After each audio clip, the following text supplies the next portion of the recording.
die was die really. Focus op my feels en ek ken het die feeling. Weird as a feeling. Weird as a feeling. Begin ek te skryf voor wat ek voel. Langs die pad het ek my liefde verloor. Is die my sacrifice for fame? Is die wat ek nou doen nie vir het zijn? Ek voel al so gedrein. Laas jaar was ek suppose om op te wees, maar February het my met reality. Het gecheck ek ken nie verder he. Julle caught me by surprise. Ek was stil net 'n bietjie hier verdrink. Ons almal moet ek dink, rollercoaster van my lewe up and downs. My tannie sê my kan jy sien alleen. As sy maar net moet weet ek beter al is hy alleen. Van niemand check op my, gedagtes die dat almal my betry.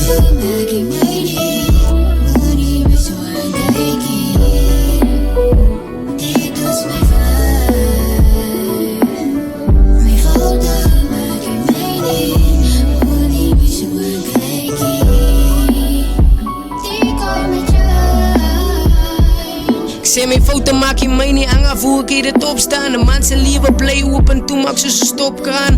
Voel so niks in die lewe as my spesiaal. Vanaf maar kyk jy liewe van 'n different angle. Praat van my, maar jy kan nie eers in my soort kyk. Weet jy eers wat ek regte doen nie, maar like 'n mama so kyk.